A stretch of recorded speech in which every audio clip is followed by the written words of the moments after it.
میں جو کرونا کی خطرناک صورتحال ہے وہ ساری دنیا اپنی آنکھوں سے دیکھ رہی ہے. وہاں سے ویڈیوز آ رہی ہیں, لوگوں کے میسیجز آ رہے ہیں, ہمارے اپنے ریلیٹیوز کے میسیجز آ رہے ہیں واٹس ایپ پہ کہ بہت زیادہ تباہی پھیلی ہوئی ہے. اور جو ویڈیوز ہم دیکھ رہے ہیں, سڑکوں پہ لوگ مر رہے ہیں, وینٹیلیٹر کا انتظام نہیں ہے, آکسیجن کا انتظام نہیں ہے, بہت زیادہ حالات خراب ہیں. ان حالات میں ہم اپنے انڈیا کے ان مسلمانوں کے اور بلکہ انڈیا کی عوام, چاہے وہ غیر مسلم ہوں, ان کے غم میں, ان کے درد میں, تو اس بارے میں کچھ گزارشات خاص طور پر انڈیا میں رہنے والوں کے لیے کچھ گزارشات پیش کرنی تھی. جو مسلم ہیں, جو قرآن و سنت پہ ایمان رکھتے ہیں, ان کے لیے تو اس میں کوئی کنفیوژن نہیں ہونی چاہیے, لیکن کچھ جو غیر مسلم ہیں انہیں بھی ان وباؤں سے عبرت حاصل کرنی چاہیے. جو اس وقت تباہی ہندوستان میں پھیلی ہوئی ہے, اور اس بات کا خطرہ موجود ہے کہ کل یہ تباہی پاکستان کی طرف بھی آ سکتی ہے. اللہ تعالی ہم سب کو محفوظ رکھے, یا کسی اور ملک میں بھی یہ سب کچھ ہو سکتا ہے. ہمیں اللہ تعالیٰ کی طرف سے اس میں ہدایات ملتی ہیں. وَلَنَبْلُوَنَّكُمْ بِشَيْءٍ مِّنَ الْخَوْفِ وَالْجُوعِ وَنَقْصٍ مِّنَ الْأَمْوَالِ وَالْأَنفُسِ وَالثَّمَرَاتِ وَبَشِّرِ الصَّابِرِينَ.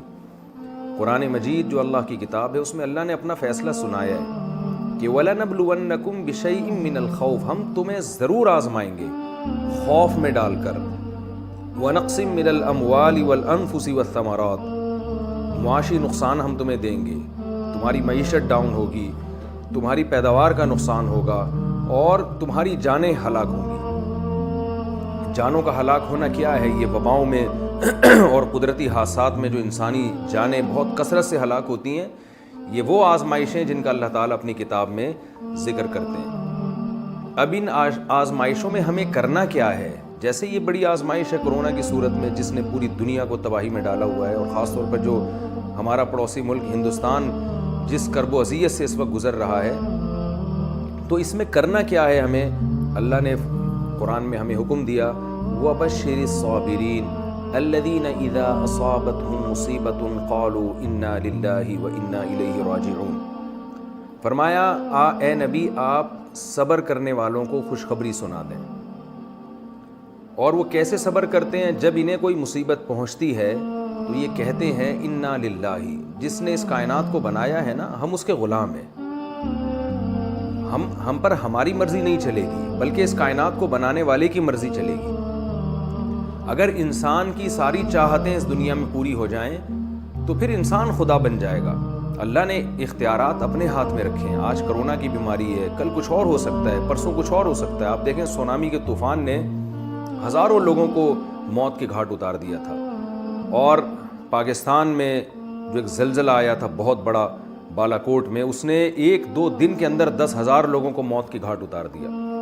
تو یہ طوفان, یہ آزمائشیں, یہ وبائیں, یہ آج پہلی دفعہ نہیں ہیں. دنیا ہمیشہ سے ان وباؤں میں اور مختلف دور میں مختلف قسم کی آزمائشوں میں گزرتی رہی ہے, اور اس کی وجہ سے قحط بھی آتے رہے ہیں, لوگوں کی جانیں بھی ہلاک ہوتی رہی ہیں. اور یہ بھی جو موجودہ کرونا ہے, یہ بھی اسی کی ایک لڑی ہے. تو اس میں ہم نے اسباب بھی اختیار کرنے ہیں. جو SOPs ڈاکٹر حضرات بتاتے ہیں ان پر بھی عمل کرنا ہے, کیونکہ اللہ نے اس دنیا کو اسباب کے ساتھ جوڑا ہے. ہم دیکھتے ہیں رسول اللہ صلی اللہ علیہ وسلم کی صحیح حدیث ہے کہ ایک کوڑ کا مریض آپ صلی اللہ علیہ وسلم کے پاس بیعت ہونے کے لیے آیا. آپ صلی اللہ علیہ وسلم نے ان کو مسجد میں آنے سے منع کر دیا, اور مسجد کے اندر سے ہی آپ نے ان کو بیعت فرمایا ہے. حالانکہ مسجد تو ایک برکت کی چیز ہے, ایک یعنی یہاں شفا ملتی ہے انسان کو دعائیں مانگنے سے, لیکن آپ صلی اللہ علیہ وسلم نے بیماری سے بچنے کے ایک ظاہری سبب کو اختیار کیا, اس لیے کہ کوڑ کا مریض اگر مسجد میں آئے گا تو اس بات کا خطرہ موجود ہے کہ دوسروں کو یہ بیماری لگ جائے. تو اس میں آپ صلی اللہ علیہ وسلم نے احتیاط پر بھی عمل کر کے دکھایا, اور قرآن کے ذریعے ہمیں آپ صلی اللہ علیہ وسلم نے بتایا کہ احتیاط پر عمل کے ساتھ ساتھ ہم نے صبر کا دامن ہاتھ سے نہیں چھوڑنا. اور صبر کا طریقہ بھی اللہ نے بتا دیا ہے. کیا سوچو گے تو صبر کی توفیق ملے گی. وہ یہ سوچنا ہے انا للہ, ہم پر ہماری مرضی نہیں چلے گی, ہم اللہ کے غلام ہیں. وَإِنَّا إِلَيْهِ رَاجِعُونَ, اور ہم نے لوٹ کر اللہ کی طرف جانا ہے. کیا مطلب؟ آج ہم نہیں مرے تو کل مریں گے, پرسوں مریں گے, اور ہم اللہ کی طرف جائیں گے. اس آزمائش میں اگر ہم نے صبر سے کام لیا, واویلا نہیں کیا, بے صبری کا مظاہرہ نہیں کیا, تو کل اللہ تعالیٰ ہمیں اس کا اجر دے گا. اور آج اگر ہم نے صبر کا دامن چھوڑ دیا, بوکھلاہٹ کا شکار ہو گئے, تو کیا ہوگا کہ جو مصیبت ہے وہ تو نہیں ٹلے گی, لیکن ہم ایک بہت بڑے اجر سے قیامت کے دن محروم ہو جائیں گے. رسول اللہ صلی اللہ علیہ وسلم نے ایک خاتون کو دیکھا کہ وہ قبر پہ کھڑی ہوئی رو رہی ہے اپنے بچے کو یاد کر کے. چھوٹا بچے کا انتقال ہو گیا تھا, بہت زیادہ رو رہی تھی, بہت زیادہ چیخ و پکار مچائی ہوئی تھی. تو آپ صلی اللہ علیہ وسلم نے اس خاتون سے کہا کہ تم صبر کرو. انہوں نے کہا, وہ جانتی نہیں تھی کہ یہ آپ صلی اللہ علیہ وسلم ہے. اس نے کہا کہ جو غم مجھے پہنچا اگر آپ کو پہنچتا تو میں دیکھتی کہ آپ کیسے صبر کا مشورہ دیتے ہیں. بعد میں کسی نے بتایا کہ یہ تو اللہ کے حبیب صلی اللہ علیہ وسلم ہے, اللہ کے رسول ہیں.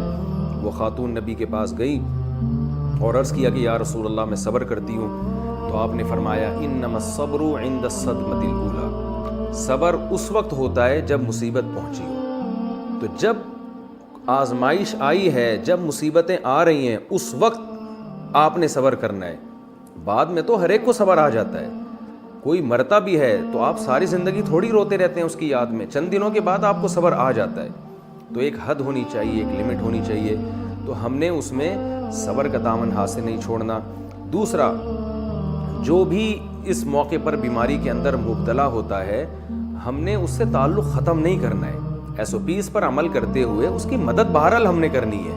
ایس او پیز پر اس طرح سے عمل کرنا کہ آپ مریض کو چھوڑ کے بھاگ جائیں, یہ بہت بے مروتی کی بات ہے. اس موقع پر ہمیں اللہ کے حبیب صلی اللہ علیہ وسلم نے توکل کرنے کا حکم دیا ہے.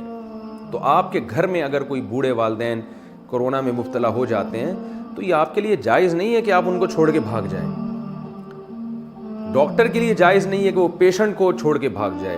ڈاکٹروں کو بہرحال ہم سب کو سلام کرنا چاہیے کہ وہ اپنی جان پر کھیل کر کس طرح سے مریضوں کی مدد کر رہے ہیں. لیکن بعض ایسی بھی ڈاکٹروں کی رپورٹ آتی ہے جو بھاگ رہے ہیں اور جو ہے وہ اپنی جان بچانے کی فکر میں لگے ہوئے ہیں. اگرچہ ان کا ریشو کم ہے, زیادہ تر ڈاکٹر تو الحمدللہ انسانیت کی خدمت کر رہے ہیں. تو ایسے موقع پہ اللہ پہ اعتماد اور اللہ پہ توکل کا تقاضا یہ ہے کہ آپ اپنے گھر کے مریض کو چھوڑ کر فرار نہ ہوں, کیونکہ موت اور زندگی بہرحال اللہ کے ہاتھ میں.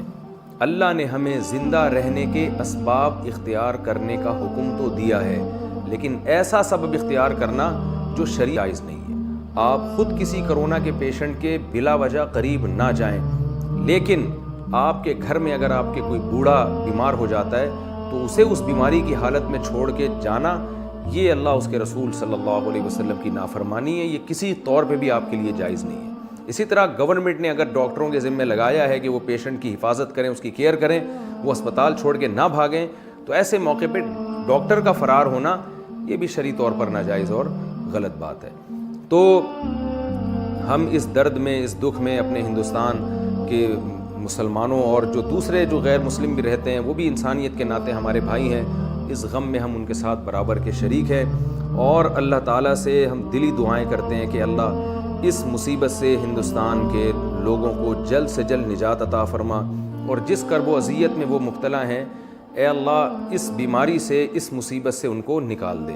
اور جب تک یہ بیماری مقدر ہے صبر کی ہم سب کو توفیق عطا فرما. اور اس میں غیر مسلموں کے لیے ایک سبق ہے کہ یہ دنیا خواہشات کے پوری ہونے کی جگہ نہیں ہے. اب بھی موقع ہے اللہ کی طرف آنے کا, شرک سے توبہ کرنے کا.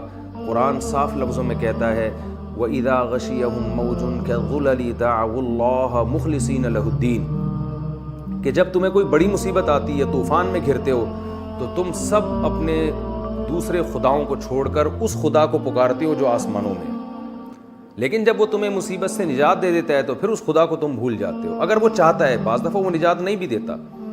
تو اس میں, ان مصیبتوں میں, ان بلاؤں میں وہ رب جو آسمانوں میں ہے وہ ہر ایک کو اپنی طرف دعوت دیتا ہے کہ آؤ مجھ سے مانگو. ایسے موقع پہ سب کو اسی اللہ کا تصور آتا ہے دماغ میں. ایک ویڈیو بھی ہندوستان سے وائرل ہوئی ہے کہ ایک ہندو فوجی وہ لوگ مسلمانوں سے اپیل کر رہا ہے کہ آپ لوگ دعائیں مانگیں. میری دادی مجھے بتایا کرتی تھیں, سہارنپور سے ان کا تعلق تھا, کہ جب بارشیں بند ہو جایا کرتی تھیں تو ہندو بھی آ کے ہم سے ریکویسٹ کرتے تھے کہ آپ لوگ نماز استسقاء پڑھیں. یہاں ایک بوڑھے رہا کرتے تھے ہندوستان کے تھے, انہوں نے یہ بات مجھے بتائی کہ ہندو ہم سے کہا کرتے تھے کہ آپ جائیں اور نماز استسقاء پڑھیں اور اللہ سے دعائیں مانگیں. اور میں نے اپنی دادی سے براہ راست سنا کہ بہت دفعہ ایسا ہوا ہے کہ ہم نماز استسقاء میں گئے اور ہم نے اللہ سے رو رو کے دعائیں مانگی اور اسی وقت آسمان سے بارشیں برسنا شروع ہو گئی۔ تو مسلمانوں کو خاص طور پر چاہیے، ہم تو ایک حقیقی خدا پر ایمان رکھتے ہیں جو بلائیں دے بھی سکتا ہے اور بلائیں ٹال بھی سکتا ہے، تو بہت شدید ضرورت ہے اس بات کی کہ رمضان کی ان مقدس راتوں میں پوری دنیا کے لیے عام طور پر اور خصوصاً ہندوستان کے لیے جو ہمارا پڑوسی ملک ہے اس کے لیے ہم راتوں کو اٹھ کے گڑ گڑائیں، دعائیں مانگیں، اور اس میں صرف مسلمانوں کو شامل نہ کریں بلکہ اللہ سے یہ دعا مانگے کہ اللہ انسانیت جس کرب و اذیت میں مبتلا ہے تو اس مصیبت سے ہم سب کو نکال دے۔ اللہ تعالیٰ سے دعا ہے کہ جو کچھ کہا سنا اللہ تعالیٰ اس میں کمی کوتاہی کو معاف فرمائے، اور جو صحیح باتیں ہوئی ہیں اللہ ہم سب کو اس پر عمل کرنے کی توفیق عطا فرمائے۔ اور ہماری سب کی ذمہ داری ہے کہ اس وقت ہندوستان کے لوگوں کی جس حد تک ہم مدد کر سکتے ہیں ہم کریں۔ ہماری حکومت کی بھی ذمہ داری ہے، اگر کوئی ٹرسٹ وہاں مدد پہنچانا چاہتا ہے اور اس کے لیے بارڈر کھولنے کی ہمیں ضرورت پڑتی ہے تو حکومت کو اس پہ بھی سنجیدگی سے غور کرنا چاہیے کہ اس وقت اپنی دشمنیوں کو ختم کر کے پوری دنیا کو چاہیے کہ وہ ایک دوسرے کا ساتھ دے، کیونکہ کل جو مصیبت آج جس مصیبت میں وہ مبتلا ہیں، اللہ نہ کرے کل اس مصیبت میں ہم یا کوئی اور ملک بھی مبتلا ہو سکتا ہے۔ وما علینا الا البلاغ۔